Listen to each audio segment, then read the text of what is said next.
ഞാൻ class forgot ചെയ്തു. ഞാൻ അമ്പലത്തേക്ക് പോയി. ഞാൻ തിരിച്ച് വരാൻ 6 o'clock വരാൻ അങ്ങനെ വിചാരിച്ചപ്പോ ഇത്തിരി ലേറ്റ് ആയി പോയി. Sorry for It's all everyone. right. It's all right, Mataji. Correct. Correct. So നമുക്ക് നമ്മുടെ വൈഷ്ണവാചാര്യനെ കുറിച്ച് തന്നെ നമ്മൾ കണ്ടിന്യൂ ചെയ്യാം. ആദ്യം മംഗളാചരൺ. ഓം അജ്ഞാനതിമിരാന്ധസ്യ ജ്ഞാനാഞ്ജനശലാകയാ ചക്ഷുരുന്മിലിതം യേന തസ്മൈ ശ്രീഗുരവേ നമഃ. ശ്രീചൈതന്യമനോഭീഷ്ടം സ്ഥാപിതം യേന ഭൂതലേ സ്വയം രൂപ കദാ മഹ്യം ദദാതി സ്വപദാന്തികം. വന്ദേഹം ശ്രീഗുരൂൻ ശ്രീയുതാപദകമലം ശ്രീഗുരോൻ വൈഷ്ണവാംശ്ച ശ്രീരൂപം സാഗരജാതം സഹഗണ രഘുനാഥാന്വിതം തം സജീവം സാദ്വൈതം സാവധൂതം പരിജന സഹിതം കൃഷ്ണചൈതന്യദേവം ശ്രീരാധാ കൃഷ്ണപാദാൻ സഹഗണ ലളിതാ ശ്രീ വിശാഖാന്വിതാംശ്ച. നമോ വിഷ്ണുപാദായ ഭക്തിവേദാന്ത സ്വാമിനി നാമിനെ. നമസ്തേ സാരസ്വതി ദേവേ ഗൗരവാണി പ്രചാരിണേ നിർവിശേഷ ശൂന്യവാദി പാശ്ചാത്യദേശതാരിണേ. നമോ വിഷ്ണുപാദായ കൃഷ്ണപൃഷ്ഠായ ഭൂതലെ ശ്രീമതേ ജയപതാക സ്വാമിനി നാമിനെ.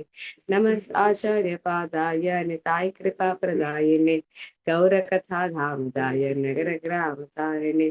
जय श्री कृष्ण चैतन्य प्रभु नित्यानंदा श्री अद्वैत गदाधर श्रीवासदि गौर भक्त वृंदा. हरे कृष्णा कृष्णा कृष्णा हरे हरे, हरे राम राम राम हरे हरे. हरे कृष्णा. सो ലാസ്റ്റ് ക്ലാസ്സില് വൈഷ്ണവാചാര്യാസിനെ കുറിച്ച് ഡിസ്കസ് ചെയ്യാൻ തുടങ്ങി. അതില് നമ്മൾ ഫസ്റ്റ് സ്റ്റാർട്ട് ചെയ്തത് പഞ്ചതത്വ എന്നാണ്. ആൻഡ് പഞ്ചതത്വയിൽ നമ്മൾ 5 പഞ്ചതത്വയുടെ പേരും ആരുടെ അവതാരമാണ് അത് കണ്ടു. പിന്നെ ഡിസ്കസ് ചെയ്തത് കുറച്ചുകൂടി ഡീപ്പായിട്ട് ശ്രീവാസ് ഠാക്കൂറിനെ കുറിച്ചാണ്. ശ്രീവാസ് ഠാക്കൂറുടെ ജന്മസ്ഥലം ഏത് സ്ഥലമാണ്? ആർക്കെങ്കിലും ഓർമ്മയുണ്ടോ? ബംഗ്ലാദേശിലെ ഷിലറ്റ് എന്ന ഗ്രാമം. Very nice. And Srivas Thakur, Srimati wife പേര്?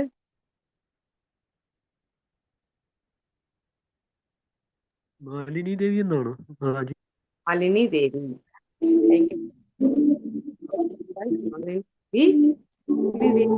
വേറെ ഒരു ഗ്രേറ്റ് ഡിവോട്ടി ആയിരുന്നു. ശ്രീ നിത്യാനന്ദ പ്രഭു മാലിനി ദേവിനെ സ്വന്തം അമ്മയായിട്ട് കണ്ടു. അതുപോലെ ലീലയൊക്കെ ചെയ്തു. സോ നിത്യാനന്ദ പ്രഭു സ്വയം ഭഗവാൻ ബലറാം സംഘർഷൻ അദ്ദേഹം തന്നെ മാലിനി ദേവിയെ അമ്മയായിട്ട് കാണുമ്പോൾ അപ്പോൾ മാലിനി ദേവി ജഗത് മാത എന്ന് പറയുന്നുണ്ട്. She is one of the greatest devotees Malini Devi. ഒരു ചെറിയ ലീലയുണ്ട് മാലിനി ദേവിനെ കുറിച്ച്. കുറെ ലീലകളുണ്ട്, നമുക്ക് ഒന്ന് പറയാം. ഒരു ദിവസം മാലിനി ദേവി അദ്ദേഹം വീട്ടു ജോലിയൊക്കെ ചെയ്യുമ്പോൾ അദ്ദേഹം പൂജ സാമഗ്രി, അതായത് ശാലിഗ്രാം ശ്രീലായനെ പൂജ ചെയ്യാൻ വേണ്ടിയുള്ള ആചമൻ കപ്പ് എല്ലാം സിൽവറിൽ ഉണ്ട്. ഭോഗ പ്ലേറ്റ്, അതായത് ഭോഗ ഓഫറിങ് ചെയ്യാൻ വേണ്ടിയുള്ള സിൽവർ പ്ലേറ്റ്, നമ്മുടെ ആചമൻ കപ്പ്, പിന്നെ ബെല്ല്, ഇതൊക്കെ വാഷ് ചെയ്ത് നന്നായിട്ട് കഴുകി അത് ഡ്രൈ ചെയ്യാൻ വേണ്ടി വിൻഡോയിൽ വെച്ചിരുന്നു. അപ്പൊ ജനലിൽ അവിടെ വെച്ച സമയം ഒരു ക്രോ അത് വന്ന് ഓഫറിങ്ങിന്റെ ഒരു സിൽവർ ബൗൾ അത് കൊണ്ടുപോയി. അപ്പോ മാലിനി ദേവിക്ക് ഭയങ്കര ടെൻഷനായി. അതായത് ശ്രീവാസ് ഠാക്കൂർ അദ്ദേഹം ഈ പൂജ ഭക്തി വിഷയത്തിൽ വളരെ സ്ട്രിക്റ്റ് ആണ്. അപ്പോ ഇങ്ങനെ ഒരു സംഭവം കേട്ട അപ്പൊ നീ എന്തിനാ ഇത്ര കെയർലെസ് ആയിരുന്നു, അല്ലെങ്കിൽ എങ്ങനെ ഭഗവാന്റെ ഒരു സാധനം പോവാൻ സമ്മതിച്ചു, അതെങ്ങനെ അങ്ങനെ അദ്ദേഹത്തിന് ദേഷ്യം വരും. അത് മാത്രമല്ല എന്തിനാ ഇങ്ങനെ സംഭവിച്ചത്. അപ്പൊ ഷി വാസ് വെരി ടെൻഷനില് അവൾ ലെമന്റ് ചെയ്യായിരുന്നു. അയ്യോ ഇങ്ങനെ കാക്ക ഇത് കൊത്തിപ്പോയി, ഞാനിത് എങ്ങനെ തിരിച്ചെടുക്കും എന്ന് വിചാരിക്കുന്ന സമയത്ത് അവിടെ വീട്ടിലേക്ക് നിത്യാനന്ദ പ്രഭു വന്നു. സോ നിത്യാനന്ദ പ്രഭു അദ്ദേഹം ജനിച്ചത് ഏകചക്ര എന്ന ഒരു സ്ഥലം മായാപൂരിൽ നിന്ന് അറ്റ്ലീസ്റ്റ് ഒരു 150 കിലോമീറ്റേഴ്സ് ദൂരെ. പക്ഷെ നിത്യാനന്ദ പ്രഭു അവിടെ ജനിച്ച് പിന്നെ തീർത്ഥയാത്ര ഒക്കെ ചെയ്തിട്ട് അദ്ദേഹം മായാപൂരിലേക്ക് വന്നു, പെർമനന്റ് ആയിട്ട് മായാപൂരിലേക്ക് വന്നു. അപ്പൊ ഇവിടെ താമസിച്ചപ്പോ ഇവിടെ പഞ്ചതത്വയിൽ എല്ലാവർക്കും സെപ്പറേറ്റ് വീടുണ്ട്. അതായത് ചൈതന്യ മഹാപ്രഭു, അച്ഛനമ്മ ജഗന്നാഥ് മിശ്ര, സച്ചിൻ മാതായുടെ കൂടെ യോഗപീഠ് എന്ന അദ്ദേഹത്തിന്റെ വീടിന്റെ പേരുണ്ടായിരുന്നു. ശ്രീവാസ് ഠാക്കൂർ നമ്മൾ ലാസ്റ്റ് ക്ലാസ്സിൽ കണ്ടു. ശ്രീവാസ് ആംഗൻ എന്നാണ് അദ്ദേഹത്തിന്റെ വീടിന്റെ പേര്. അത് അന്തർദ്വീപിലുണ്ട്. അതുപോലെ തന്നെ ഗദാധർ പണ്ഡിത്തിന്റെ വീടുണ്ടായിരുന്നു അദ്ദേഹത്തിന്റെ അച്ഛൻ മാധവ മിശ്രയുടെ കൂടെ. അതുപോലെ അദ്വൈതാചാര്യ സെപ്പറേറ്റ് വീടുണ്ടായിരുന്നു. പക്ഷെ നമ്മൾ നോക്കിയാൽ നിത്യാനന്ദ പ്രഭുവിന് നമ്മുടെ ഈ നവദ്വീപ് ധാമിൽ നിത്യാനന്ദ പ്രഭുയുടെ വീടായിട്ട് സെപ്പറേറ്റ് ആയിട്ട് ഒരു വീടില്ല. അപ്പോ നിത്യാനന്ദ പ്രഭു എവിടെ താമസിച്ചു? നിത്യാനന്ദ പ്രഭു എപ്പോഴും ശ്രീവാസ് ഠാക്കൂറിന്റെ വീട്ടിലാണ് താമസിച്ചത്, എപ്പോഴും ഒരു ഗസ്റ്റ് ആയിട്ട് ഫോർ എവർ. സോ അപ്പൊ അതുപോലെ ശ്രീവാസ് ഠാക്കൂറും മാലിനി ദേവിയും നിത്യാനന്ദ പ്രഭുവിനെ സ്വന്തം മകനായിട്ടാണ് വളർത്തിയത്. സോ നിത്യാനന്ദ പ്രഭു ആ സമയം അവിടെ വന്നു. അപ്പൊ മാലിനി ദേവി കരയുന്നത് കണ്ടിട്ട് ചോദിച്ചു, എന്താ ഉണ്ടായതമ്മ? അപ്പൊ മാലിനി പറഞ്ഞു, ഇങ്ങനെ പൂജായിന്റെ ആ ഒരു പാത്രം അത് ഈ കാക്ക കുത്തി കൊണ്ടുപോയി. അപ്പോ നിത്യാനന്ദ പ്രഭു അദ്ദേഹം ഭഗവാന്റെ രൂപത്തിൽ അദ്ദേഹം പറയുന്നുണ്ട്, കാക്കയോട് സംസാരിക്കുന്നുണ്ട്. കാക്ക ഇസ് കറക്റ്റ് അല്ലേ പ്രഭു? ക്രൂവിനെ കാക്കയല്ലേ പറയുന്നത് മലയാളത്തിൽ? അതെ മാതാജി. സോ അപ്പൊ മാലിനി ദേവി നിത്യാനന്ദ പ്രഭു കാക്കയുടെ കൂടെ സംസാരിക്കുന്നുണ്ട്. ഓ കാക്ക, എങ്ങനെ നീ എന്തിനാ ഇത് കൊണ്ടുപോയത്? ഇത് വെച്ചോണ്ട് നീ എന്താ ചെയ്യാൻ പോകുന്നത്? ഇത് ഭഗവാന്റെ സാമഗ്രിയാണ്, ഞാൻ പറയുന്നുണ്ട് അത് തിരിച്ചു തരും. അപ്പൊ അങ്ങനെ പറഞ്ഞപ്പോ ആ കാക്ക അവിടെ തന്നെ ഉണ്ടായിരുന്നു. അത് പോയിട്ട് അതിന്റെ ആ നെസ്റ്റ്, അതിന്റെ വീടിന്ന് ആ സിൽവർ പാത്രം തിരിച്ച് കൊണ്ടുവന്ന് ശ്രീവാസ് ഠാക്കൂർ വീട്ടിലേക്ക് തിരിച്ചെത്തിച്ചു കൊടുത്തു. അപ്പോ മാലിനി ദേവി ലീലയൊക്കെ കണ്ടിട്ട് മാലിനി ദേവിക്ക് മനസ്സിലാവുന്നുണ്ട് നിത്യാനന്ദ പ്രഭുവാണ് ഭഗവാൻ എന്ന്. അപ്പോ മാലിനി ദേവി നിത്യാനന്ദ പ്രഭുവിനെ സ്തുതിക്കുന്നുണ്ട്, കുറെ ശ്ലോകമൊക്കെ പറഞ്ഞ് സ്തുതിക്കുന്നുണ്ട്. അപ്പം അതൊക്കെ നമുക്ക് കാണുമ്പോൾ നമുക്ക് മനസ്സിലാവും മാലിനി ദേവി എത്ര വലിയ ഒരു പണ്ഡിതാണ്. വെറും ഒരു ഹൗസ് വൈഫ് മാത്രമല്ലായിരുന്നു മാലിനി ദേവി. അദ്ദേഹവും ഇവരുടെ എല്ലാ കുറെ ശാസ്ത്രങ്ങളൊക്കെ വായിച്ചിട്ട് ഭഗവാനെ കുറിച്ച് എല്ലാം അറിയാം, ഭഗവാന്റെ ഭക്തി ചെയ്യായിരുന്നു. മാലിനി ദേവി ചൈതന്യ മഹാപ്രഭു നിത്യാനന്ദ പ്രഭുവിന്റെ വളരെ ക്ലോസ് അസോസിയേറ്റ്, വളരെ പ്രിയമായ ഒരു വ്യക്തിയായിരുന്നു. സോ ദിസ് ഇസ് മാലിനി ദേവി. അതുപോലെ തന്നെ നമ്മൾ കണ്ടു ശ്രീവാസ് ഠാക്കൂറിന്റെ ബ്രദർസ് ശ്രീപതി, ശ്രീനിധി, അവരൊക്കെ പ്യുവർ ഡിവോട്ടീസ് ആയിരുന്നു. അവരും മഹാപ്രഭുയുടെ കൂടെ കീർത്തനമൊക്കെ ചെയ്ത് മഹാപ്രഭുയുടെ കൂടെ തന്നെ ഉണ്ടായിരുന്നു. സോ നമ്മുടെ ഹരിനാം സങ്കീർത്തൻ, നമ്മുടെ ഈ നഗർ സങ്കീർത്തൻ, ഹരിനാം സങ്കീർത്തൻ മൂവ്മെന്റ്, ഇതൊക്കെ തുടങ്ങിയത് ഫസ്റ്റ് ശ്രീവാസ് ഠാക്കൂറുടെ വീട്ടിൽ വെച്ചാണ്.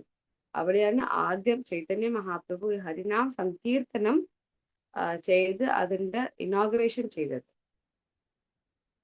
അപ്പോ അതാണ് എസ്പെഷ്യലി ശ്രീവാസ് ആനന്ദന്റെ ഒരു പ്രത്യേകത. സോ ഇന്ന് ഞാൻ നിങ്ങളോട് ചോദിക്കുന്നുണ്ട്, നമുക്ക് ശ്രീവാസ് ഠാക്കൂറിനെ പറ്റി തന്നെ ഡീപ്പായിട്ട് ഡിസ്കസ് ചെയ്യാമോ? ഇന്നും 2 പാസ്റ്റ് ടൈംസ് കൂടി കേൾക്കാമോ? അതോ നമുക്ക് വേറെ നെക്സ്റ്റ് പഞ്ചതത്വ, അതായത് അദ്വൈത ആചാര്യനെ കുറിച്ച് നമുക്ക് ഡിസ്കസ് ചെയ്യാമോ? എല്ലാവർക്കും എന്താ ഒപ്പീനിയൻ? ഇത് തന്നെ കണ്ടിന്യൂസ് ചെയ്യും മാതാജി. അതന്നെ ശ്രീവാസ് ഠാക്കൂർ. ഓക്കെ. സോ ശ്രീവാസ് ഠാക്കൂറിനെ കുറിച്ച് നേരത്തെ എന്തോ ഒരു പാസ്റ്റ് ടൈം കണ്ടു, അദ്ദേഹത്തിന്റെ മകൻ കീർത്തൻ ചെയ്യുമ്പോൾ മരിച്ചിട്ട് പിന്നെ ശ്രീവാസ് ഠാക്കൂർ എങ്ങനെ റിയാക്ട് ചെയ്തു അതിന്?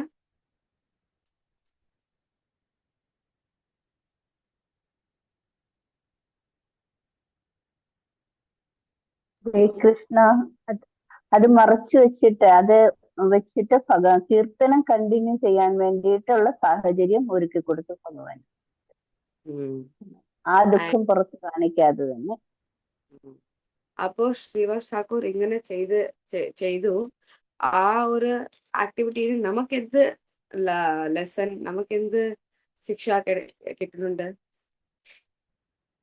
നമ്മളുടെ ദുഃഖത്തെക്കാളും ഏറ്റവും ഇമ്പോർട്ടൻസ് ഭഗവാന്റെ കീർത്തനം ചെയ്യുന്നതിൽ ഭഗവാന് നമ്മൾ സേവ ചെയ്യുന്നതിലാണെന്നുള്ളതാണ് ഇതിൽ നിന്ന് മനസ്സിലാക്കുന്നത്. ഭക്തിവിനോദ് ഠാക്കൂർ പറയുന്നുണ്ട്, തൊമാര സേവായെ ജെ ദുഃഖ സേതു പരമസുഖ. അതായത് ഭഗവാന്റെ സേവ ചെയ്യുമ്പോൾ നമുക്ക് എന്തെങ്കിലും ദുഃഖമുണ്ടായാൽ അതാണ് ഏറ്റവും അധികമായിട്ടുള്ള ഒരു സുഖം. എന്തിനാ അങ്ങനെ പറയുന്നത്?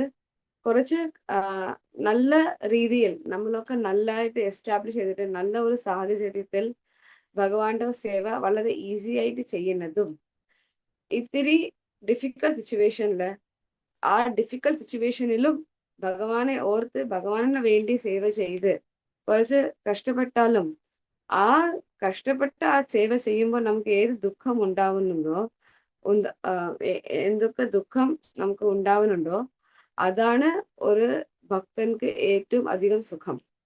അതായത് കഷ്ടപ്പെട്ട് ഭഗവാന് വേണ്ടി ഒന്ന് ചെയ്യുമ്പോൾ ഭഗവാൻ നോക്കും, ഇത്ര കഷ്ടത്തിലും ഈ ഭക്തൻ എന്നെ ഓർത്ത് എനിക്ക് വേണ്ടി എന്തോ ചെയ്യുന്നുണ്ട്. അപ്പൊ ഭഗവാൻ അങ്ങനെ റെസിപ്രിക്കേറ്റ് ചെയ്യും. അതുകൊണ്ട് ഭക്തനോട് പറയുന്നത് സേവ സുഖ ദുഃഖ. സേവ ചെയ്യുമ്പോൾ നമുക്ക് എന്ത് സുഖം ഉണ്ടായാലും, അതിൽ നമുക്ക് ചെയ്യുമ്പോൾ ഇത്തിരി കഷ്ടമോ ദുഃഖമുണ്ടായാലും സേവ സുഖ ദുഃഖ പരമ സമ്പദ, അതാണ് നമ്മുടെ ഏറ്റവും അധികമായ ഒരു സമ്പത്ത്. നമുക്ക് കിട്ടുന്ന മോസ്റ്റ് വാല്യുബിൾ വെൽത്ത് സമ്പത്താണ് അത്. നാശായ അവിദ്യ ദുഃഖ. ബിക്കോസ് എന്തുകൊണ്ട് ആ ഒരു സുഖമോ ദുഃഖമോ നമുക്ക് ഏറ്റവും വലിയ ഒരു വെൽത്താണ്, ഒരു സമ്പതാണ്? ബിക്കോസ് നാശായ അവിദ്യ ദുഃഖ. അത് നമ്മുടെ അവിദ്യ, നമ്മുടെ ഇല്യൂഷൻ, അതിന്റെ ഒരു ദുഃഖത്തിന് നാശം ചെയ്യും. It has the power to destroy sadness of illusion. നമ്മളൊക്കെ ഇപ്പോ ഇല്യൂഷനിലാണ്, മോഹ മായ നമ്മളൊക്കെ കവർ ചെയ്തിട്ട് നമ്മളൊക്കെ അവിദ്യയിലാണ്. അപ്പോ ഭഗവാന്റെ സേവ ചെയ്യുമ്പോ അതിലുള്ള എക്സ്പീരിയൻസ്, അതില് കിട്ടുന്ന ബ്ലെസ്സിങ്, അതാണ് ഈ അവിദ്യാവിനെ നാശം ചെയ്യാനുള്ള ശക്തിയുള്ള ഒരു വെപ്പൺ. അതുകൊണ്ട് നമുക്ക് സേവ എപ്പോഴും ചെയ്യണം. ഏതൊരു അവസരത്തിലും എപ്പോഴും മൈൻഡ് എന്ത് ആലോചിക്കുന്നു, ഈ സന്ദർഭത്തിൽ ഞാൻ എന്ത് സേവ ചെയ്യാൻ പറ്റും, ഭഗവാനിനോ അതോ ഭക്തർക്കോ ഞാൻ എന്ത് സേവ എന്നാൽ എനിക്ക് ചെയ്യാൻ കഴിയും. അങ്ങനെ ഓർത്ത് സർവീസ് ചെയ്യുമ്പോൾ അത് നമുക്ക് നമ്മുടെ ഭക്തി ജീവിതത്തിലേക്ക് നമ്മൾ പുഷ് ഫോർവേഡ്, നമ്മൾ ഇന്നും നന്നായിട്ട് അഡ്വാൻസ് ചെയ്യാൻ വളരെ ഹെൽപ്പ് ചെയ്യും. സോ അങ്ങനെ ശ്രീവാസ് ഠാക്കൂർ നമുക്ക് മനസ്സിലാവും. ശ്രീവാസ് ഠാക്കൂർ എങ്ങനെ ഒരു മൈൻഡ് സെറ്റ് ഉണ്ടായിരുന്നു. അദ്ദേഹത്തിന് ചൈതന്യ മഹാപ്രഭു ആൻഡ് ഭക്തി, ഇതാണ് പ്രധാനം. അദ്ദേഹം മാത്രമല്ല, അദ്ദേഹത്തിന് ഫുൾ ഫാമിലിക്കും അതായിരുന്നു ഐഡിയ. ആൻഡ് അതിനു വേണ്ടി എന്തും ചെയ്യും. സോ അങ്ങനെയാണ് ശ്രീവാസ് ഠാക്കൂർ. അപ്പോ ഇതുപോലെ ഒരു ഭക്തന് വേണ്ടി ഭഗവാൻ എന്തൊക്കെ ചെയ്യും. അപ്പോ ഭഗവാൻ എന്ത് ചെയ്തു? വൺ ഡേ, ഒരു ദിവസം ഇതുപോലെ ശ്രീവാസ് ഠാക്കൂറിന്റെ വീട്ടിൽ എപ്പോഴും ഭഗവാൻ കീർത്തൻ ചെയ്തുകൊണ്ടിരിക്കുന്നത്. അപ്പൊ അതുപോലെ തന്നെ വേറെ ഒരു ദിവസം ഭഗവാൻ ചൈതന്യ മഹാപ്രഭു വീട്ടിലേക്ക് വന്നു. എല്ലാ ഭക്തர்களுം വന്നു. അവരൊക്കെ ആദ്യം ഭഗവാൻ ചൈതന്യ മഹാപ്രഭു ചെയ്ത കീർത്തനൊക്കെ ക്ലോസ്ഡ് ഡോർ ആയിരുന്നു. അതായത് എല്ലാ ഭക്തർക്കും ശ്രീവാസ് ഠാക്കൂറിന്റെ വീട്ടിലേക്ക് വരും പറഞ്ഞ സമയത്തിന്, എന്നിട്ട് അവർ ഡോർ ലോക്ക് ചെയ്യും അകത്തിന്. പുറത്തിന് ഏതൊരു ഈ ഭക്ത സമൂഹത്തിൽ ഇല്ലാതെ ഒരു വ്യക്തി, ബ്രാഹ്മണനായാലും ശരി ശൂദ്രായാലും ശരി, ഏതെങ്കിലും ഒരു വ്യക്തി ഔട്ട്സൈഡർ നോട്ട് അലൗഡ്, കീർത്തനിലേക്ക് പ്രവേശമില്ല. അതായത് ഈ ഹരിനാം സങ്കീർത്തനം പുറത്താരും കേൾക്കാൻ പാടില്ല. മഹാപ്രഭുവും ഭക്തകൾക്കും നോൺ ഡിവോട്ടീസ് ആർക്കൊക്കെ ഭഗവാൻ ശ്രീകൃഷ്ണൻ ഭഗവാനാണ്, അവരൊക്കെ ഭക്തി ചെയ്യുന്നുണ്ടോ. ബിക്കോസ് ആ സമയത്ത് കുറെ ബ്രാഹ്മണന്മാർ ഉണ്ടായിരുന്നു. അവർ കാളിദേവി ശക്താസ് ആയിരുന്നു, അല്ലെങ്കിൽ സ്മാർത്ത ബ്രാഹ്മണர்களായിരുന്നു. അതുപോലെ മുസ്ലിംസ് ഉണ്ടായിരുന്നു. അതുപോലെ മായാവാദി ബ്രഹ്മൻ, അതായത് ഭഗവാന്റെ ആ ഒരു ബ്രഹ്മൻ എഫൽജൻസ്, ഭഗവാന്റെ ശരീരത്തിന് വരുന്ന ആ ഒരു പ്രകാശം, ബ്രഹ്മജ്യോതി, അതില് പോയി മർജാവണം. അപ്പൊ ഇതുപോലെ കുറെ കാറ്റഗറീസ് ഉണ്ടായിരുന്നു. അപ്പൊ അവരൊക്കെ അലൗഡ് ഇല്ല. ഓൺലി ഭഗവാനും ഭക്തர்கள் മാത്രം. ഭക്തി ചെയ്യുന്ന, ഭാഗവതം വായിച്ച് ഭക്തി ചെയ്യുന്ന ഗൗഡിയ വൈഷ്ണവർകൾ മാത്രം അകത്തേക്ക് വന്നു. അപ്പോ ക്ലോസ് ഡോർ ചെയ്തിട്ട് മഹാപ്രഭു കീർത്തൻ ചെയ്തു വളരെ സന്തോഷത്തോടെ. അപ്പോ പെട്ടെന്ന് മഹാപ്രഭുവിന് ശ്രീവാസ് ഠാക്കൂറും എല്ലാ ഭക്തர்கள் പറ്റിയും വളരെ അധികം he felt lot of love for the devotees. ഇവരൊക്കെ ഇതൊക്കെ ചെയ്യുന്നത് കാണുമ്പോ മഹാപ്രഭുവിന് ഞാൻ എന്തെങ്കിലും ചെയ്യണം ഇവർക്ക് വേണ്ടി സ്പെഷ്യൽ ആയിട്ട് അങ്ങനെ തോന്നിയിട്ട് എന്ത് ചെയ്തു, അതുവരെ എല്ലാവർക്കും ചൈതന്യ മഹാപ്രഭുവാണ് ഭഗവാൻ എന്ന് അറിയില്ല. അവർ എന്ത് വിചാരിച്ചു, നമ്മളെ പോലെ ഒരു നല്ല ഡിവോട്ടിയാണ് ചൈതന്യ മഹാപ്രഭു. നമ്മുടെ നിമായി പണ്ഡിറ്റ് അദ്ദേഹം നേരത്തെ ഞാൻ പറഞ്ഞ പോലെ പാണ്ഡിത്യം ഒക്കെ ആയിട്ട് വളരെ ഒരു അറോഗന്റ് സ്കോളർ, ഒരു വളരെ പ്രൈഡ് ആയിട്ടുള്ള ഒരു ആളിനെ പോലെ ഉണ്ടായിരുന്നു. പിന്നെ ഗയ പോയിട്ട് അവിടെ ഈശ്വരപൂരിയുടെ അനുഗ്രഹത്തിൽ ഭക്തനായിട്ട് ഇപ്പോ നമ്മുടെ നവദ്വീപിലുള്ള ബെസ്റ്റ് ഭക്തനാണ് ചൈതന്യ മഹാപ്രഭു. അങ്ങനെയാണ് എല്ലാവരും നോക്കുന്നത്. ഒരു നല്ല ഡിവോട്ടി, വളരെ സന്തോഷം ഇങ്ങനെ ഒരു നല്ല ഡിവോട്ടി നമ്മുടെ കൂട്ടത്തിൽ വന്നത് എന്ന്. പക്ഷെ അവർ ആർക്കും അത്രയ്ക്ക് ഇത് ഭഗവാനാണ്. കുറെ ചില പേർക്ക് സംശയം ഉണ്ടായിരുന്നു. അദ്വൈതാചാര്യർക്ക് സംശയിച്ചു, ഇത് ഭഗവാനാവാൻ സാധ്യത ഉണ്ട്, ഭഗവാൻ തന്നെ അവതാരമായിട്ട് വന്നതാണോ എന്ന്. അപ്പോ പക്ഷെ അവർ അത് ഓർക്കും, പിന്നെ അവർ അത് മറന്നു പോകും. അങ്ങനെയാണ് ഭഗവാന്റെ യോഗമായി വർക്ക് ചെയ്തത്.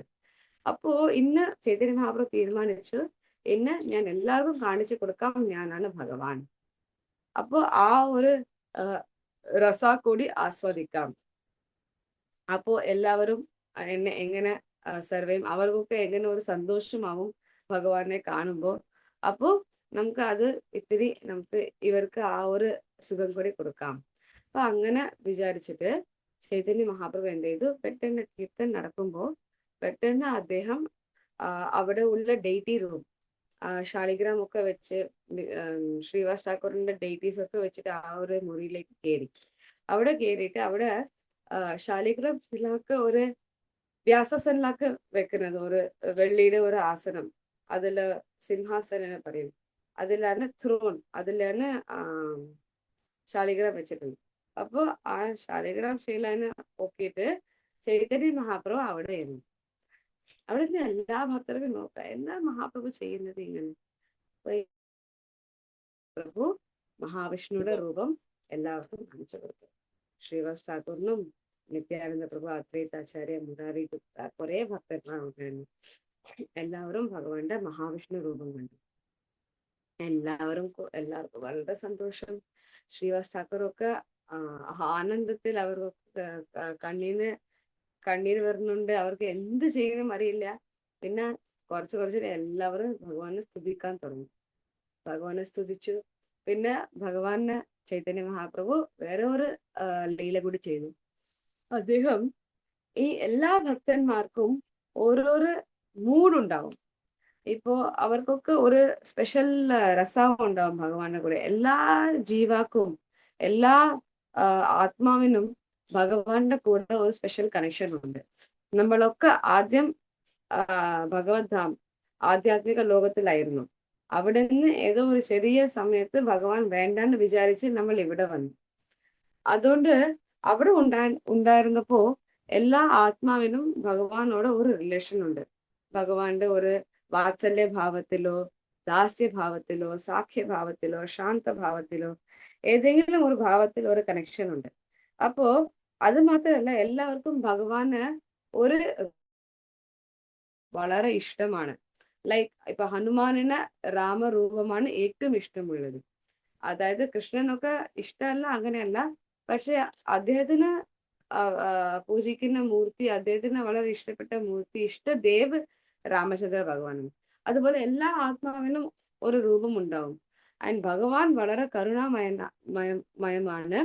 അതായത് ഓരോരോ ആത്മാ, ഓരോരോ ജീവ, ഓരോരോ ഭക്തൻ, അദ്ദേഹം ഏത് രൂപത്തിലാണോ ഭഗവാനെ ഇഷ്ടപ്പെടുന്നത്, ദർശനം കൊടുത്ത ആ രൂപത്തിലാണ് ആ ഭക്തനോട് ലീലകളൊക്കെ ചെയ്യുന്നത്. അപ്പൊ ഭഗവാൻ ഇങ്ങനെ പറയുന്നില്ല, എനിക്ക് ഈ രൂപമാണ് ഇഷ്ടം, ഈ രൂപത്തിൽ തന്നെ എന്നെ പൂജിക്കും. ഭക്തന്റെ ഭാവം അനുസരിച്ച് ഭഗവാൻ വിൽ ചേഞ്ച്. ഇതിന് ശ്രീമദ് ഭാഗവതത്തിന്റെ 3rd cantoയിൽ ഒരു ശ്ലോകമുണ്ട്. ബ്രഹ്മാജി പറഞ്ഞത്, യദ്യധിയാത്ത ഉരുകായ വിഭാവയന്തി തത്തത് വപു പ്രണയസേ സദനുഗ്രഹായ. യദ്യധിയ, അതായത് ധിയ മനസ്സാലെ ഏതേത് രൂപങ്ങൾ ആ ഭക്തൻ ഭാവിക്കുന്നുണ്ടോ അതില് വർഷിപ്പ് ചെയ്യുന്നുണ്ടോ? തത്തത് വപു പ്രണയസേ സദനുഗ്രഹായ. ഭഗവാന്റെ അനുഗ്രഹം കൊണ്ട്, ഭഗവാന്റെ സദനുഗ്രഹം കൊണ്ട് അദ്ദേഹം ആ ഒരു രൂപം വപു, ആ ഒരു രൂപം ആ ഭക്തനിലേക്ക് കാണിച്ചു കൊടുക്കുന്നുണ്ട്. തത്തത് വപു പ്രണയസേ സദനുഗ്രഹം. സോ അതുകൊണ്ട് ചൈതന്യ മഹാപ്രഭു വിചാരിച്ചു, ഇപ്പൊ ഇവിടെ ഉള്ള ഭക്തന്മാർ ഓരോരോ ലീല ചെയ്യുന്നത്, അപ്പൊ ഞാൻ അതും അവർക്ക് കാണിച്ചു കൊടുക്കാം. സോ ഫോർ എക്സാമ്പിൾ, കോലവച്ച ശ്രീധർ എന്നൊരു ഭക്തനുണ്ടായിരുന്നു. അദ്ദേഹത്തിന്റെ വീട് നമ്മുടെ മായാപൂരിലെ ജഗന്നാഥ് മന്ദിർ ഉണ്ട്, ജഗന്നാഥ് അമ്പലം, സീമന്ത ദ്വീപിൽ രാജാപൂർ ജഗന്നാഥ് അമ്പലം. അതിന്റെ പുറകുവശത്താണ് കോലവച്ച ശ്രീധരുടെ സ്ഥലം. അപ്പോ ആ ശ്രീധർ എവിടെ ഉണ്ടായിരുന്നു മഹാപ്രഭുയുടെ കീർത്തനത്തിൽ. അപ്പോ ശ്രീധർ അദ്ദേഹം ഗോലോക വൃന്ദാവനിൽ ഒരു ഗോപസഖ, ഭഗവാന്റെ ആ കൗഹർഡ് ബോയ്സിലെ ഒരു ഫ്രണ്ടാണ്. അപ്പോ അദ്ദേഹത്തിന് ഇഷ്ടമുള്ള രൂപം കൃഷ്ണ ബലറാം, അതായത് കൃഷ്ണന്റെ ആ ഒരു ചൈൽഡ്ഹുഡ് ഏജ്, അതായത് 10 വയസ്സുള്ള കൃഷ്ണൻ നല്ല ഒരു വൃന്ദാവനത്തിൽ ഒരു ഗോപാവായിട്ട്, ഒരു കൗഹർഡ് ബോയ് ആയിട്ട് ഡ്രസ് ചെയ്ത് ഇവരുടെ കൂടെ മാട് മേയ്ക്കാൻ പോകുമ്പോ, ഫോറസ്റ്റിലൊക്കെ പോകുമ്പോൾ ഗോവർദ്ധൻ അവിടെ ഒക്കെ പോയിട്ട് ഇവരൊക്കെ എല്ലാവരും ഒരുമിച്ച് ഇരുന്ന് ഭോജനം ചെയ്യുന്നത്, വനത്തിലൊക്കെ വനഭോജനം ചെയ്യുന്നത്, പിന്നെ പശുക്കളൊക്കെ നോക്കുന്നത്. അപ്പൊ ആ രൂപത്തിലുള്ള കൃഷ്ണനാണ് അദ്ദേഹത്തിന് ഏറ്റവും ഇഷ്ടം. ബിക്കോസ് അദ്ദേഹം ആ രൂപത്തിലാണ് ഭഗവാന്റെ ലീലകളൊക്കെ ചെയ്യുന്നത്, സഖാവായിട്ട്, ഗോപസഖാവായിട്ട്. അപ്പോ അദ്ദേഹത്തിന് കൃഷ്ണ ബലറാം ആ രൂപം ദർശനം കൊടുത്തു ശ്രീധരന്. ശ്രീധരന് വളരെ സന്തോഷം. ഈ ഒരു രൂപത്തിൽ ഭഗവാനെ കണ്ട് അദ്ദേഹം അവിടെ സ്തുതിയൊക്കെ നടത്തി. പിന്നെ നമ്മുടെ മുരാരി ഗുപ്ത ഉണ്ടായിരുന്നു. മുരാരി ഗുപ്ത ഹനുമാന്റെ അവതാരമാണ്. അപ്പൊ അദ്ദേഹത്തിന് വേണ്ടി രാമചന്ദ്ര ഭഗവാന്റെ രൂപം അദ്ദേഹം കാണിച്ചു കൊടുത്തു. അപ്പൊ മുരാരി ഗുപ്ത വളരെ സന്തോഷത്തോടെ ഭഗവാൻ ചൈതന്യ മഹാപ്രഭുവിന്റെ രാമരൂപത്തിൽ കണ്ടിട്ട് കുറെ സ്തുതിയൊക്കെ ചെയ്തു സംസ്കൃതത്തിൽ. എന്നിട്ട് പിന്നെ ഹരിദാസ് ഠാക്കൂർ ഉണ്ടായിരുന്നു, നമ്മുടെ നാമാചാര്യ ഹരിദാസ് ഠാക്കൂർ. അപ്പോ അദ്ദേഹത്തിന് ഭഗവാൻ മഹാവിഷ്ണു രൂപത്തിൽ തന്നെ, ചൈതന്യ മഹാപ്രഭുവിന്റെ രൂപത്തിൽ തന്നെ കാഴ്ച കൊടുത്തിട്ട് അദ്ദേഹം ഒരു ലീല പറഞ്ഞു. ചൈതന്യ മഹാപ്രഭു, അതായത് മഹാപ്രഭു അവതാരം ചെയ്യുന്നതിന് മുൻപ്, ബിക്കോസ് നമുക്കൊക്കെ അറിയാം ശ്രീവാസ് ഠാക്കൂർ മഹാപ്രഭുവിനേക്കാൾ വളരെ പ്രായ കൂടുതലാണ്. അതുപോലെ തന്നെ ഹരിദാസ് ഠാക്കൂറും വളരെ പ്രായ കൂടുതലായ വ്യക്തിയാണ്. അപ്പോ മഹാപ്രഭു അവതാരം ചെയ്യുന്നതിന് മുൻപ് ഇപ്പൊ ഈ ലീലയൊക്കെ മഹാപ്രഭു ചെയ്യുമ്പോൾ മഹാപ്രഭുക്ക് ഈ ഒരു മഹാപ്രകാശ, അതായത് മഹാപ്രഭു ശ്രീവാസ് ഠാക്കൂറുടെ വീട്ടില് ഈ ലീലകളൊക്കെ ചെയ്യുമ്പോൾ മഹാപ്രഭുവിന് ഏതാണ്ട് ഒരു 20 years 20 വയസ്സ് പ്രായം ഉണ്ടാവും. പക്ഷെ ഇവർക്കൊക്കെ 60-40 year അങ്ങനെ പ്രായമുള്ള വ്യക്തികൾ. അപ്പൊ മഹാപ്രഭു അവതാരം ചെയ്യുന്നതിന് മുൻപ് ഉള്ള ലീലകൾ, അതായത് മഹാപ്രഭു ജനിച്ചില്ല, പക്ഷെ എന്നാലും അദ്ദേഹം ഈ ഭക്തർക്കൊക്കെ കാണായിരുന്നു ആൻഡ് അവർക്കൊക്കെ ഹെൽപ്പ് ചെയ്യായിരുന്നു. അപ്പൊ അതുപോലെ ഉള്ള ഒരു അവസരങ്ങളൊക്കെ ഇപ്പൊ മഹാപ്രഭു പറയാൻ പോവാണ്. എങ്ങനെ ഞാൻ അന്ന് നിനക്ക് ഹെൽപ്പ് ചെയ്തു. അപ്പൊ ഹരിദാസ് ഠാക്കൂറിനെ വിളിച്ച് ചൈതന്യ മഹാപ്രഭു പറയുന്നുണ്ട്, ഹരിദാസ് ഠാക്കൂർ നിനക്ക് ഓർമ്മയുണ്ടോ, നീ നവദ്വീപ് ധാമിലേക്ക് വരാൻ മുൻപ് ഹരിദാസ് ഠാക്കൂർ ജനിച്ചത് ബംഗ്ലാദേശിലായിരുന്നു, മുസ്ലിം ഫാമിലിയിൽ. പിന്നെ അദ്ദേഹം ഹരിനാമൊക്കെ ചെയ്യുമ്പോൾ അദ്ദേഹത്തിന്റെ ഫാമിലി, മുസ്ലിം കമ്മ്യൂണിറ്റി, അവർക്ക് ഇഷ്ടപ്പെട്ടില്ല, എന്താ ഇങ്ങനെ ചെയ്യുന്നത്. അപ്പൊ അവർ അദ്ദേഹത്തിന് രാജാവ് മുസ്ലിം ബാദ്ഷാവോട് കംപ്ലൈന്റ് ചെയ്തു. അപ്പൊ ആ ബാദ്ഷാ ഹരിദാസ് ഠാക്കൂറെ വിളിച്ച് പറഞ്ഞു, നീ ഇതുപോലെ നല്ലൊരു മുസ്ലിം ഫാമിലി ജനിച്ചിട്ട് നീ എന്താ ഇങ്ങനെ ഈ ഹിന്ദു പോലെ ഇങ്ങനെ ഹരിനാമം ചെയ്യുന്നത്, ഇത് ശരിയല്ല, നീ നിന്റെ ധർമ്മത്തിലേക്ക് തിരിച്ചു വാ. അപ്പൊ ഹരിദാസ് ഠാക്കൂർ അക്സെപ്റ്റ് ചെയ്തില്ല. അപ്പൊ ദേഷ്യം വന്ന് ആ രാജ ഹരിദാസ് ഠാക്കൂറിന് ഒരു പണിഷ്മെന്റ് തന്നു. 22 മാർക്കറ്റ് പ്ലേസില് ഹരിദാസ് ഠാക്കൂറിന് ഗിഫ്റ്റിംഗ് ചെയ്യുന്നത്, അതിനെന്താ പറയാ, ചാട്ടവാർ അടിക്കാൻ ഓർഡർ ചെയ്തു. അപ്പോ രണ്ട് സോൾജേഴ്സ് ഉണ്ടായിരുന്നു, അവർ അത് തുടങ്ങി. അപ്പോ ഓരോരോ സ്ഥലത്ത് കൊണ്ടുപോ ഈ പണിഷ്മെന്റ് ഇടയ്ക്കിടയ്ക്ക് ചില പേർക്ക് കൊടുക്കാറുണ്ട്.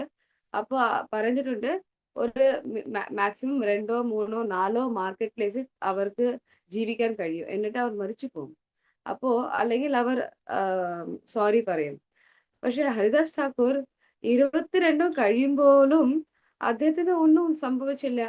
അദ്ദേഹം ചിരിക്കുന്നുണ്ട്, അദ്ദേഹം ഭഗവാനോട് പ്രാർത്ഥിക്കുന്നുണ്ട്, എന്നെ അടിക്കുന്ന ഈ 2 വ്യക്തികൾക്കും എന്തും സംഭവിക്കാണ്ടിരിക്കണേ, അവർ നന്നായിട്ടുണ്ടാവണേ. ബിക്കോസ് അവർ സ്വയം ആയിട്ട് എന്നെ അടിക്കുന്നില്ല, രാജ ഓർഡർ ചെയ്തു. അപ്പോ ഇവർക്ക് അത് ഫോളോ ചെയ്യാതെ പറ്റില്ല, അതാണ് ഇവരുടെ ജോലി. അതുകൊണ്ട് ഇവരുടെ ഭാഗത്ത് തെറ്റല്ല, ഇവർക്കൊന്നും സംഭവിക്കാതിരിക്കണേ എന്ന് പ്രാർത്ഥിക്കുന്നുണ്ട്. അപ്പോ ആ 2 സോൾജേഴ്സിന് ഭയങ്കര ടെൻഷനായി. ഇപ്പൊ ഇദ്ദേഹം മരിച്ചില്ലെങ്കിൽ രാജ നമ്മളെയാണ് പിടിക്കുന്നത്, നീ ശരിയായിട്ട് അടിച്ചില്ല, അല്ലെങ്കിൽ നീ എന്ത് ചെയ്തു അതുകൊണ്ട്. അപ്പൊ അവർ ഹരിദാസ് ഠാക്കൂർ പ്രാർത്ഥിക്കുന്നുണ്ട്, നിങ്ങൾ ദയവായിട്ട് മരിച്ചു പോവും, അല്ലെങ്കിൽ ഞങ്ങളുടെ ജോലി പോവും, ഞങ്ങളെ ജയിലിൽ ഇടും. അപ്പൊ അങ്ങനെ പ്രാർത്ഥിക്കുമ്പോൾ ഹരിദാസ് ഠാക്കൂർ പറഞ്ഞിട്ട് ശരി, ഞാൻ മരിക്കുന്നത് പോലെ അഭിനയിക്കാം. അപ്പൊ അങ്ങനെ അഭിനയിക്കുമ്പോ അദ്ദേഹത്തിന് ഗംഗയിൽ കൊണ്ടിടും ഹരിദാസ് ഠാക്കൂറുടെ ബോഡി. പിന്നെ ഹരിദാസ് ഠാക്കൂർ അവിടെ നിന്ന് സ്വിം ചെയ്ത് ബംഗ്ലാദേശിന് നമ്മുടെ വെസ്റ്റ് ബംഗാളിലേക്ക് വന്ന് ശാന്തിപൂരിലേക്ക് വരുന്നുണ്ട്. അങ്ങനെയാണ് ഹരിദാസ് ഠാക്കൂർ നവദ്വീപ് ധാമിലേക്ക് വരുന്നത്. സോ ഈ സംഭവം നടക്കുമ്പോ മഹാപ്രഭു പറയുന്നുണ്ട്, അന്ന് നിനക്ക് ഓർമ്മയുണ്ട്, അവരൊക്കെ ചാട്ടവാർ കൊണ്ട് അടിക്കുമ്പോ നിനക്ക് വേദന ഏതും ഉണ്ടായില്ല. എന്തിനാ? ബിക്കോസ് ഞാൻ എന്റെ സുദർശൻ ചക്ര അയച്ചിട്ട് അവർ 2 പേരും ആ 2 അടിക്കുന്ന ആ സോൾജേഴ്സ് സിപ്പായിനെ ഞാൻ കൊല്ലാൻ വേണ്ടി ഞാൻ സുദർശൻ ചക്ര അയച്ചു. പക്ഷെ സുദർശൻ ചക്ര തിരിച്ചു വന്നു. എന്തിനാ? സുദർശൻ ചക്ര എന്നോട് പറഞ്ഞു, നിങ്ങൾ പറഞ്ഞിട്ടുണ്ട് ഭഗവത്ഗീതയിൽ, എന്നെ കാട്ടിലും എന്റെ ഭക്തനാണ് ശ്രേഷ്ഠൻ. അപ്പോ ഞാൻ അവിടെ പോയപ്പോ ഹരിദാസ് ഠാക്കൂർ പറയുന്നുണ്ട്, ഈ 2 സിപ്പായിക്കും ഒന്നും സംഭവിക്കാതിരിക്കണേ എന്ന് പ്രാർത്ഥിക്കുന്നുണ്ട്. അപ്പോ അതുകൊണ്ട് എനിക്ക് അവരെ കൊല്ലാൻ സാധിച്ചില്ല, അതുകൊണ്ട് ഞാൻ തിരിച്ചു വന്നു. അപ്പോ ഞാൻ ഭഗവാനായിട്ട് എനിക്ക് വളരെ സങ്കടം തോന്നി. എന്റെ നാമം പറയുന്നത് കൊണ്ട് നിനക്ക് അടി കിട്ടുന്നുണ്ട്, ഞാൻ ഏതെങ്കിലും ചെയ്ത് ആ സിപ്പായി കൊല്ലാൻ പോവാണെങ്കിൽ നീ പറയുന്നുണ്ട് കൊല്ലണ്ട, അപ്പോ ഞാൻ എന്ത് ചെയ്യും? അതുകൊണ്ട് ഞാൻ എന്റെ മുതുക്, എന്റെ ബാക്ക് ഞാൻ നിന്റെ ബാക്കിൽ ഉപരി വെച്ചു, സോ ദാറ്റ് അടിയൊക്കെ ഞാൻ കൊല്ലട്ടെ, നിനക്ക് എന്തും സംഭവിക്കാതിരിക്കാൻ. അപ്പൊ അങ്ങനെ പറയുമ്പോ ചൈതന്യ മഹാപ്രഭു അദ്ദേഹത്തിന്റെ ആ ഷാള് മാറ്റി കാണിച്ചു. മഹാപ്രഭുയുടെ ബാക്കിൽ ഒക്കെ ചാട്ടവാറ് കൊണ്ട് അടിച്ച ലൈൻസ് ഒക്കെ ഉണ്ട്. അപ്പൊ ഹരിദാസ് കണ്ടപ്പോ ഹരിദാസ് കരയാൻ തുടങ്ങി, ഭഗവാൻ എന്തൊക്കെ ഭക്തന് വേണ്ടി ചെയ്യായിരുന്നു. അപ്പൊ ഈ ഒരു സംഭവം ഉണ്ടായി. പിന്നെ ഇതുപോലെ ഭഗവാൻ ശ്രീവാസ് ഠാക്കൂറുടെ വീട്ടിലെ എല്ലാ ഭക്തർക്കും ഏതോ ഒരു ലീലയോ ഏതോ രൂപമോ ദർശനം കൊടുത്തു. നരസിംഹദേവിന്റെ ദർശനം കൊടുത്തു. അതുപോലെ പിന്നെ ശ്രീവാസ് ഠാക്കൂർ വിചാരിച്ചു, ചൈതന്യ മഹാപ്രഭു സാക്ഷാത് ഭഗവാന്റെ രൂപം കാണിച്ചു തരുന്നുണ്ട്, വിഷ്ണുവിന്റെ രൂപം. അപ്പൊ നമ്മൾ എന്താ, ഇപ്പൊ ഭഗവാൻ വന്നാൽ നമ്മൾ എന്ത് ചെയ്യും? എല്ലാവരും അഭിഷേകം ചെയ്യും. അപ്പോ വീട്ടിലൊക്കെ വിഗ്രഹത്തിന് അഭിഷേകം ചെയ്യും. ഇപ്പൊ ഭഗവാൻ തന്നെ സ്വയം എന്റെ വീട്ടിൽ, എന്റെ ഡേറ്റി റൂമിൽ, എന്റെ ആൾട്ടറിൽ ഇരിക്കുന്നുണ്ട്. അപ്പൊ എന്താണ് അഭിഷേകം ചെയ്യാത്തെ? അതുകൊണ്ട് ഇമ്മീഡിയറ്റ്ലി ശ്രീവാസ് ഠാക്കൂർ എല്ലാ അദ്ദേഹത്തിന്റെ വീട്ടിലുള്ള സെർവൻസ് ഒക്കെ വിളിച്ച് എല്ലാ ഡിവോട്ടീസ് ഒക്കെ അവിടെ പറഞ്ഞ് നമുക്ക് അഭിഷേകം ചെയ്യാം. അപ്പൊ എല്ലാവരും ഗംഗ വാട്ടർ, ആ ഗംഗാവിന്ന് വെള്ളം കൊണ്ടുവന്ന് അതുകൊണ്ട് ഭഗവാൻ മഹാപ്രഭുവിനെ അഭിഷേകം ചെയ്ത് പിന്നെ എങ്ങനെ ഡെയിലി ഡ്രസ് ചെയ്യുമ്പോൾ അതുപോലെ തന്നെ പുതുവസ്ത്രങ്ങളൊക്കെ ഇട്ട് മഹാപ്രഭുവിനെ പുതുവസ്ത്രമൊക്കെ അണിഞ്ഞ് ഓർണമെന്റ്സ് ആഭരണങ്ങളൊക്കെ ഇട്ട് ഫ്ലവറൊക്കെ ഇട്ട് പിന്നെ ആരതി ഫുള്ളായിട്ട് ചെയ്തു. അപ്പൊ ഇതൊക്കെ ചെയ്തിട്ട് ഭഗവാന് കുറെ ഭോഗ ശ്രീവാസ് ഠാക്കൂറിന്റെ ഫാമിലി ഒക്കെ കുക്ക് ചെയ്തു. അപ്പൊ എല്ലാ ഭോഗം ഓഫർ ചെയ്തിട്ട് മഹാപ്രഭു എല്ലാം കഴിച്ചിട്ട് മഹാപ്രഭു ഫൈനലി വെത്തലവാക്ക് കഴിക്കായിരുന്നു, താമ്പൂലം. അത് കഴിച്ച് മഹാപ്രഭു ഇരിക്കുന്ന സമയത്ത് അവിടെ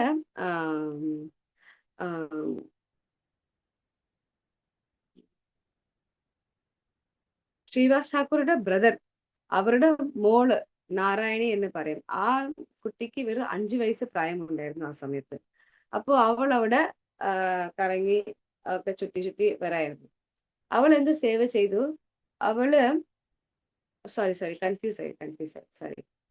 ശ്രീവാസ് ഠാക്കൂറിന്റെ വീട്ടിൽ ഒരു ജോലിക്കാരി ഉണ്ടായിരുന്നു, അവളുടെ പേരായിരുന്നു ദുഃഖി. ആ ചെറിയ പെൺകുട്ടിയാണ്. അപ്പോ അവള് ഈ അഭിഷേകമൊക്കെ ചെയ്യുമ്പോ അവൾ എന്ത് സർവീസ് ചെയ്തു? ഗംഗയിൽ നിന്ന് വെള്ളം കൊണ്ടുവന്ന് ശ്രീവാസ് ഠാക്കൂറിന്റെ വീട്ടിലേക്ക് വെച്ചു. പോട്ടില് വെള്ളമൊക്കെ കൊണ്ടുവന്ന് ഇവിടെ വെക്കുന്നത്. പിന്നെ ഭക്തர்களൊക്കെ കൊണ്ട് അത് അഭിഷേകം ചെയ്യും. അതുപോലെ കുറെ പോട്ട് ഓഫ് വാട്ടർ ഗംഗയിൽ നിന്ന് കൊണ്ടുവന്ന് വെച്ചു. ആ സർവീസ് ചെയ്തു ദുഃഖി. അപ്പോ മഹാപ്രഭു ഇത് കണ്ടു. മഹാപ്രഭു എല്ലാം കണ്ടു, ആരൊക്കെ എന്തൊക്കെ ചെയ്യുന്നുണ്ട്. അപ്പൊ കണ്ടു ഈ ഒരു പെൺകുട്ടി വളരെ സിൻസിയർ ആയിട്ട് ഈ ജോലി ചെയ്യായിരുന്നു. വളരെ സന്തോഷത്തോടെ ഭഗവാന് വേണ്ടി ഞാൻ ചെയ്യുന്നതുണ്ട്. അവൾക്ക് എന്തെങ്കിലും ഏതായാലും ഫ്രണ്ടിലെ വന്ന് അഭിഷേകം കാണാൻ സാധിച്ചില്ല. അത് ഭഗവാനെ ഡയറക്റ്റായിട്ട് എന്ത് സേവ ചെയ്യാൻ സാധിച്ചില്ല.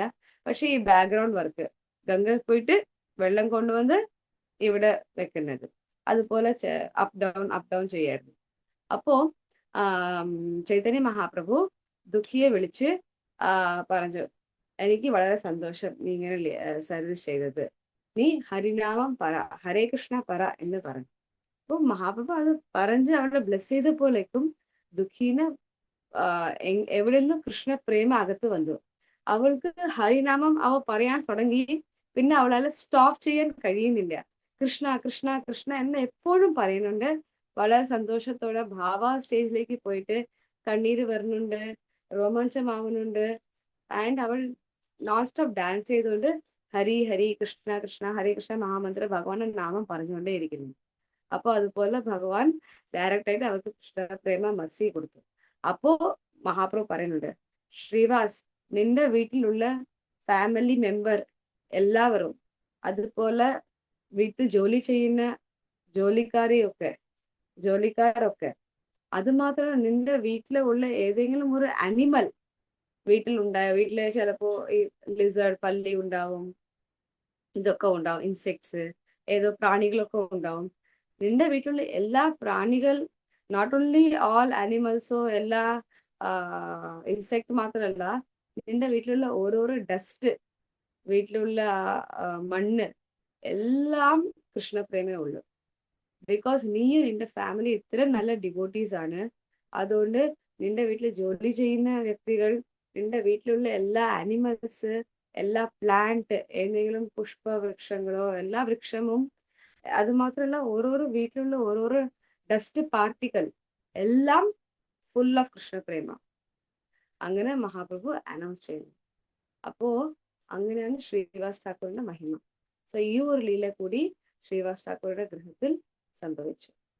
ആൻഡ് മഹാപ്രഭു ഇങ്ങനെ പറഞ്ഞു. അതുകൊണ്ടാണ് ഇവിടെ മായാപൂർ വന്ന് എല്ലാവരും ശ്രീവാസ് അങ്ങനെ പോകുമ്പോ അവര് നമ്മുടെ ഗുരു മഹാരാജ് ഒക്കെ പറഞ്ഞിട്ടുണ്ട്, ശ്രീവാസ് ഠാക്കൂർ വീട്ടിൽ പോയാൽ ഇത്തിരിയേറെ കീർത്തൻ ആ കീർത്തനിൽ ഡാൻസ് ചെയ്യണം. ബിക്കോസ് ഭഗവാൻ മഹാപ്രഭു അവിടെ കീർത്തൻ ചെയ്ത് ഡാൻസ് ചെയ്തിട്ടുണ്ട്. അത് മാത്രമല്ല അവിടുത്തെ ഡസ്റ്റ് നമ്മുടെ ശരീരത്തിൽ മുഴുവൻ അപ്ലൈ ചെയ്യണം. അങ്ങനെ ബിക്കോസ് ഓരോരോ ഡസ്റ്റും മഹാപ്രഭു പറഞ്ഞിട്ടുണ്ട്, ശ്രീവാസ് ഠാക്കൂർ വീട്ടിലുള്ള ഓരോരോ ധൂളിക്കും കൃഷ്ണപ്രേമ തരാനുള്ള ഒരു കപ്പാസിറ്റി ഉണ്ട്. അത്രയ്ക്ക് സ്പെഷ്യൽ പ്ലേസ് ആണ് ശ്രീവാസ് ആംഗൻ. സോ നമുക്ക് ഇന്ന് ഈ ലീല നമുക്ക് കേട്ടു. എന്തെങ്കിലും സംശയം ഉണ്ടെങ്കിൽ ചോദിക്കാം. ശ്രീവാസ് ഠാക്കൂർ കി ജയ്. ഹരേ കൃഷ്ണ മാതാജി, നല്ല